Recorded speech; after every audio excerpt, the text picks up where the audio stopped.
Republican Senator Marco Rubio about why women in his office are paid on average less than men.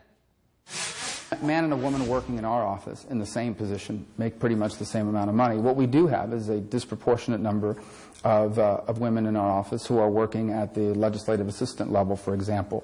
But we've also promoted people from that position, so there's upward mobility within our office. Not completely unlike what the White House says. Joining me now to talk more about this is former White House Communications Director Anita Dunn and Genevieve Wood, senior contributor for The Foundry at the conservative Heritage Foundation. Anita, some have argued that the legislation the White House is putting forward is unnecessary because it's already illegal under the National Labor Relations Act to punish somebody for talking about pay. What do you say to that?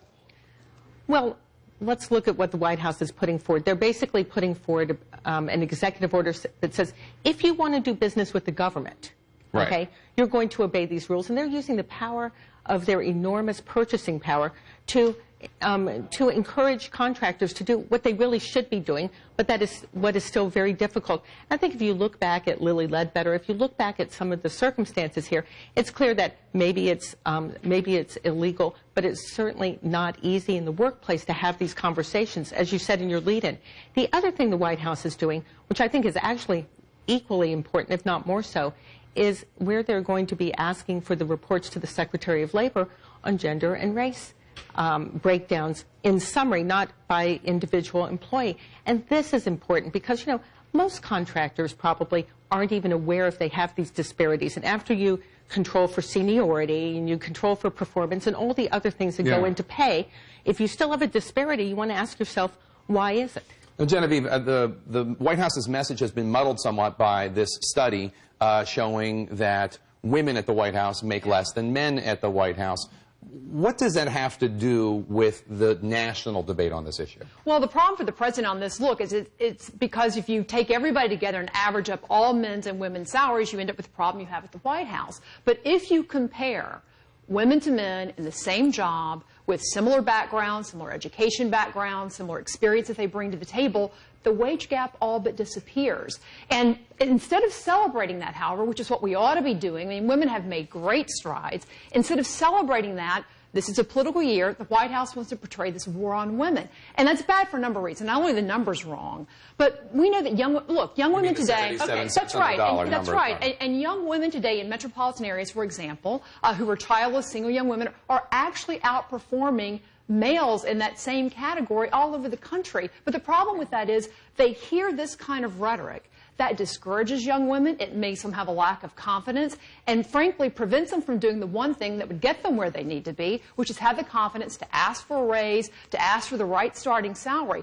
We ought to be celebrating where women are, not telling them that they're down where they shouldn't be. I am actually going to jump in a little on that because I think that it's true that women are making enormous progress, but you know as well as I do that as they get older in the workforce, that those disparities start to grow, and there are all kinds of reasons that happens.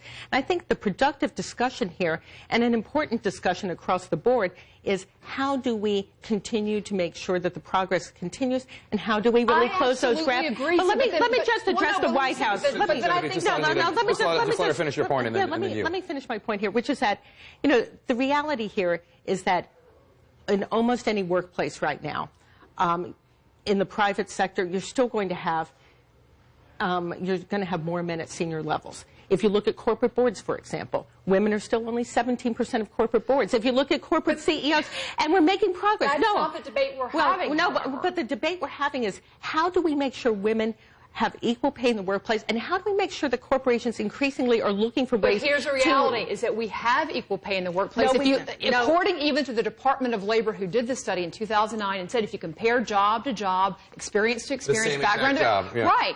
And you bring the same experience to the table, that they are making the same. No, let me finish. The problem with what the president wants to do is to come in and say to employers, look, you've got to pay, regardless of if it's sex discrimination or not, and we already have laws in the books at the federal and state level that allow anybody to sue, whether it's because you're a woman or any other reason, if you think you're being discriminated against. Okay, so Genevieve knows that's not true. No, that is true. No, that's not true. What is factual hold on one second. here... What are you saying is not true? Well, the president is not ordering contractors to pay everybody the same wage because of gender, regardless of experience or anything like that. I'm talking about the Paycheck Fairness Act. Legislation he's pushing Congress to pass. Okay. Would basically allow an employee to sue an employer for any reason they're not getting paid the same as another person in a job that has the same title therein has. And the problem with that is that discourages anybody who, like, maybe you worked a little bit harder. Maybe you bring more experience to the table. And let's say you're a woman and you have more experience than the guy sitting next to you. Your employer is going to be discouraged from giving you performance raises or bonuses because the guy next to you can go in and sue and say, I'm not making the same, I'm in the same position they are.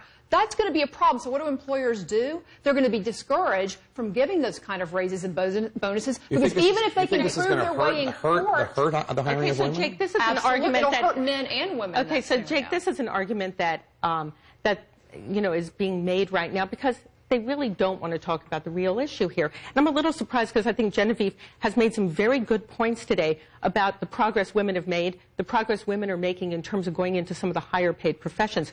But the reality here is that the Paycheck Protection Act does not force employers to pay everybody the same amount, regardless of experience, regardless of seniority. What it does say is that if you have a woman and a man and they're performing at the same level in the same job, not if one is better than the other, but if they're performing at the same level in the same job, they should get the same salary. But the reality, no, that's not what it says. It empowers employees who say that they're in those positions to be able to sue their employer again when they can already do that. And Jake, let's be clear. What's the this is problem about they can already do it? This is about pay in the workforce, right? Right.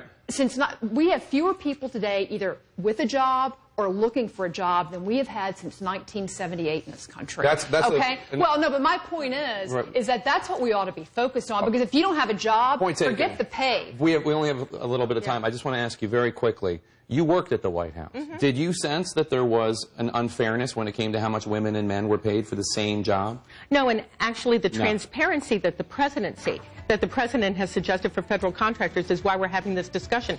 But women and men get paid the same amount for the same job in the White House, and you know it because you can look at it. What we need to do is that's a false statistic, and you know that. We gotta go. Okay. I'm sorry to say. But fantastic job by two women. Appreciate it. Anita Dunn, Genevieve Wood, thank you for joining us.